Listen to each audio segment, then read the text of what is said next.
नमस्कार, आप देख रहे हैं एसबी न्यूज़ टुडे और आज हमारे साथ है झारखंड कांग्रेस के मुख्य प्रवक्ता लाल किशोर नाथ साहदेव।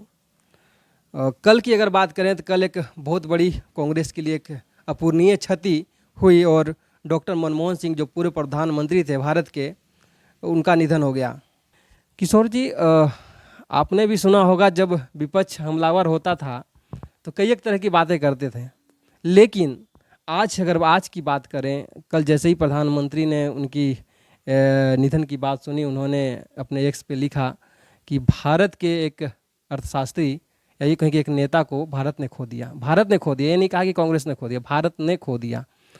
तो कह सकते हैं कि नेता वैसा होना चाहिए जिसके जाने पे विपक्षी भी उनका गुणगान गाने से चूके नहीं। क्या कहेंगे मनमोहन सिंह के बारे में, किस तरह से याद कर रहे हैं उन्हें आप? देखिए, आपने सवाल में ही कुछ जवाब दे दिया है। सबसे पहले तो डॉक्टर मनमोहन सिंह के निधन जो है उसका हम शोक व्यक्त करते हैं। हम लोग सब दुखी हैं और ये सिर्फ कांग्रेस के लिए क्षति नहीं है, ये पूरे भारत के लिए क्षति है।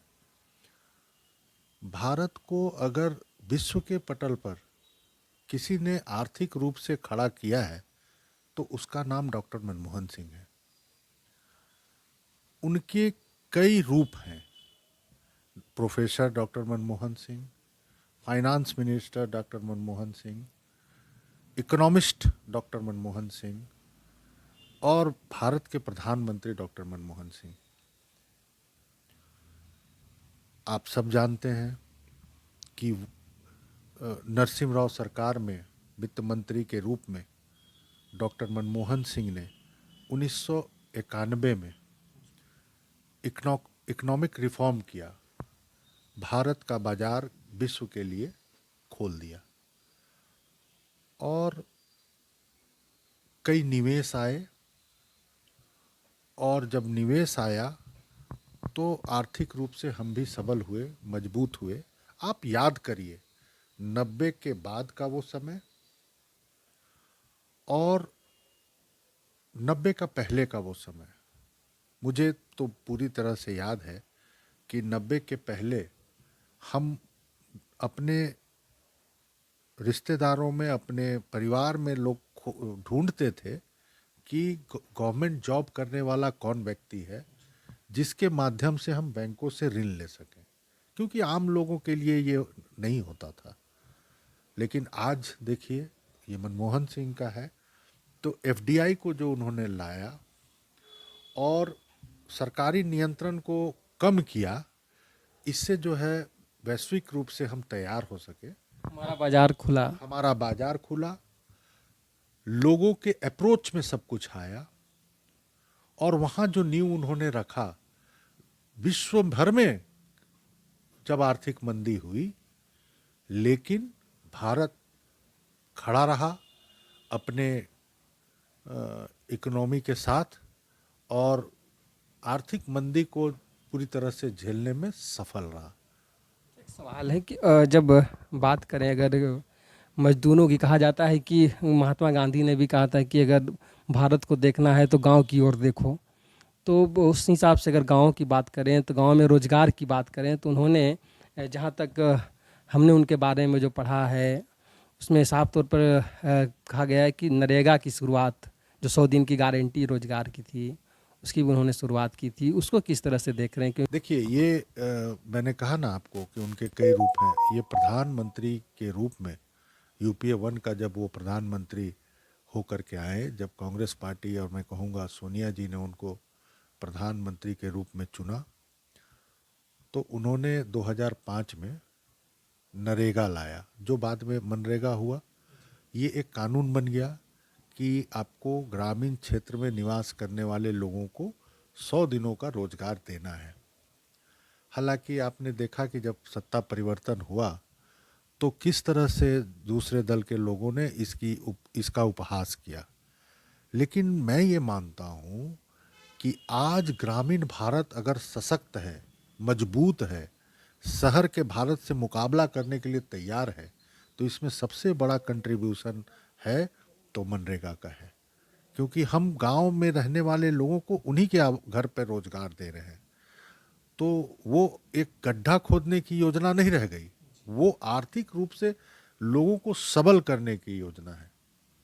तो ये एक हुआ 2005 में ही मनमोहन सिंह जी ने आरटीआई कानून लाया, जो सरकार के फाइलों को हम छू नहीं सकते थे, उसके बारे जान नहीं सकते थे, उसकी सभी जानकारी को उन्होंने सार्वजनिक किया और लोगों के अप्रोच में लाया। ठीक है, तो इस तरह के अधिकार लोगों को उन्होंने आरटीआई के माध्यम से दिया। कई ऐसी उपलब्धियां हैं, हम चर्चा करेंगे। आज लोग बोलते थे कि इतना पैसा इन्वेस्ट हो गया लोगों को आइडेंटिटी बनाने के लिए आधार कार्ड।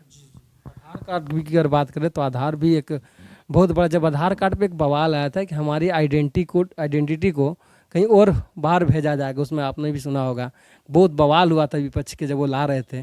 तो उसको किस तरह से, चूंकि आधार बहुत बड़ा आज एक रीजन बन गया, एक आदमी का आइडेंटिटी बन चुका है आधार के बिना कुछ काम नहीं हो पा रहा है। आज आप बिना आधार के कोई काम नहीं कर सकते हैं। आप कहीं जाएंगे, कहीं आएंगे, कुछ करेंगे, आपको बोलेगा आधार है, आधार से आपका सब कुछ लिंक्ड है। और जब इसकी शुरुआत उन्होंने की थी तो हमारे विपक्ष के साथी जो अभी सत्ता में हैं कई सवाल किए थे, और आज वही सरकार ये बात मानने को तैयार है कि आइडेंटिटी के लिए आधार कितना आवश्यक है। यही नहीं, डीबीटी का उन्होंने शुरुआत किया, जो हमारे कल्याणकारी योजनाएं हैं, अन्य चीज़ें हैं, पेंशन है, डायरेक्ट बेनिफिट ट्रांसफ़र, सीधे तौर पर हम लाभुक के खाते में उनको अमाउंट, राशि जो है ट्रांसफ़र कर देते हैं, या जो लाभुक होते हैं उसका लाभ वो सीधे तौर पर ले सकते हैं। बिचौलियों का रास्ता समाप्त कर दिया उन्होंने। कृषि ऋण माफ़ी को लेकर के भी कहा जाता है कि लगभग उस समय जब लोग सोचता नहीं था कि कर्ज लेने के बाद कर्ज में डूब जाता था, चुकाने के लिए नहीं, आत्महत्या हो रहे थे किसानों के, तो उस समय उस दौर में लगभग 60,000 करोड़ की कृषि ऋण माफ़ी की गई थी। इसको किस तरह से? ये 2008 की बात है, जब उन्होंने 60,000 करोड़ का कृषि ऋण पूरे भारतवर्ष में माफ़ कराया। किसानों की समस्या थी, किसान जो ऋणी थे वो ऋण चुका नहीं पा रहे थे, तो ऐसे में जो है उन्होंने एक बहुत क्रांतिकारी कदम उठाया। ये साधारण बात नहीं है कि एक साथ उतना कृषि ऋण की माफ़ी की जा सके। ये मनमोहन सिंह का नेतृत्व का ही परिणाम था कि उन्होंने बड़ी अपने सबल नेतृत्व की बदौलत कृषि ऋण की माफ़ी कराई, किसानों को खुशहाल बनाया। और एक चर्चा आप ये भी देख रहे थे कि पूरा विपक्ष और ये जो है ये भी पूरी तरह से ये था, तो उसमें भारत परमाणु अमेरिका से जो समझौता कराया था, न्यूक्लियर डील जिसको हम कहते हैं, ये आप समझिए कि कितना विरोध और कितनी बातें हो रही थी, लेकिन उन्होंने न्यूक्लियर डील का सफलतापूर्वक जो किया। भारत को मजबूती प्रदान करने के लिए, भारत देश को राष्ट्रहित में उन्होंने फैसला लिया और अपने फैसले पर अडिग रहे और न्यूक्लियर डील को कराया। आप संसद में देखें किस तरह से हंगामा हुआ, लेकिन वो अपने फैसले पर अडिग थे कि इससे भारतवर्ष को फायदा होगा। उन्होंने इस चीज़ को अंजाम दिया। जो उनका कार्य के प्रति था या व्यक्तिगत रूप से जो उनकी ईमानदारी थी, कई सवाल उन पर उठाए गए विपक्ष के द्वारा, उनका उपहास उड़ाया गया, लेकिन वो अड़े रहे। और उन्होंने आज वो हमारे बीच नहीं है, लेकिन उनके कार्यकाल में कई बड़े बड़े घोटाले के बात आए, स्पेक्ट्रम घोटाला, कोल ब्लॉक का आवंटन घोटाला, ये सारी चीज़ें, और कई लोग उनके मंत्रिमंडल के सहयोगी भी जेल गए। लेकिन वो सब आज के दिन में जब उनको कोर्ट ने बरी कर दिया और ये कहा गया कि ये एक परसेप्शन था, ये एक अनुमान था कि इससे जो है इतना, ये इस तरह की कोई डील नहीं हुई थी, इस तरह के कोई घोटाले नहीं हुए थे, ये अनुमान था कि ऐसे इसमें जो है इतना का घोटाला हुआ है, और इसको खारिज कर दिया सबने। तो वो उससे भी जो बाद में बरी हो गए। और आज हम कह सकते हैं कि देश ने एक सफल इकोनॉमिस्ट के साथ साथ एक सफल प्रधानमंत्री का आज हमारे बीच नहीं है, एक सफल वित्त मंत्री और एक सफल राजनेता। जो राजनेता के तौर पर भी उन्होंने किया। हम सब जाते थे आईसीसी में तो उनको देखा है कि खुद मारुति 800 ड्राइव करके वो आते थे और उस समय वो संगठन में भी काम करते थे। वो भी वक्त हम लोगों ने देखा है। तो आज हम सब मर्माहत हैं, लेकिन विपक्ष को उनके आलोचना का जवाब उनको अपने जीवन काल में ही उन्होंने दे दिया था और इस तरह से लोगों को आरोप नहीं लगाना चाहिए। बेवजह का एक हाइक क्रिएट किया गया था उनके विरुद्ध। ऐसा नहीं लगता है कि मनमोहन सिंह के जो कार्य थे और उनके ऊपर जो आरोप लगे, दोनों अलग अलग चीज़ थे? अगर एक तरफ उन्होंने जो कार्य किया वो सामने दिख नहीं पाया जितना आरोपों को जगजाहिर कर दिया गया। नहीं, देखिए, उनके द्वारा जो काम किए गए हैं वो आने वाले भविष्य को देखते हुए उन्होंने फैसले लिए, निर्णय लिए। हमारी जितनी योजनाएं हैं, आरटीआई का अधिकार है, लोगों को ताकत देने की बात है, डीबीटी है, उसके बाद आपका जो है मनरेगा है, अन्य अन्य योजनाएं हैं, कई ऐसी योजनाएं हैं, उसी को तो सरकार आगे बढ़ा रही है। वर्तमान सरकार जो तीसरा टर्म है, इनका बता दीजिए हमको कोई फैसला। जो निर्णय, जो फैसले मनमोहन सिंह ने अपने सरकार के कार्यकाल में लिए थे, उसको ये लोग आगे बढ़ा रहे हैं। लेकिन उस पर भी इन्होंने कई उपाय किए कि हम मनरेगा बंद कर देते हैं, हम ये कर देते हैं, हम संविधान बदल देते हैं। तो इस तरह की कई चीज़ें की, लेकिन भारतवर्ष के नागरिक और भारत के अन्य विपक्षी पार्टियां ये सरकार पर दबाव बनाए हुए हैं। जिस दिन ये ढीला पड़ जाएंगे उस दिन जो वर्तमान केंद्र की सरकार है वो अपनी मनमानी करेगी, क्योंकि ये तानाशाही से चलते हैं, इनकी तानाशाही सरकार है। तो ये थे झारखंड कांग्रेस के मुख्य प्रवक्ता लाल किशोरनाथ साहदेव।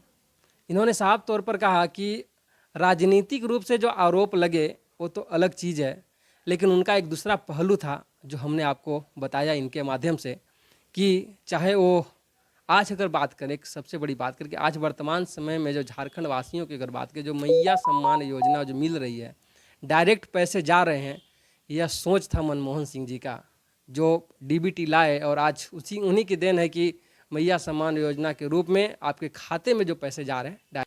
तो बहरहाल यह कह सकते हैं कि आरोप तो अलग चीज़ है, लेकिन वाकई में देश का नेता मौन हो गया है। आज देश ने एक ऐसे नेता को खो दिया जो भारत को आगे ले जाने में, भारत की आर्थिक स्थिति को सुदृढ़ बनाने में लगातार लगे रहे, प्रत्यारोपों के बीच लगे रहे, उनके ऊपर आरोपों की बौछार होती रही, फिर भी वो लगे रहे कि भारत कैसे सबल और सुदृढ़ बने।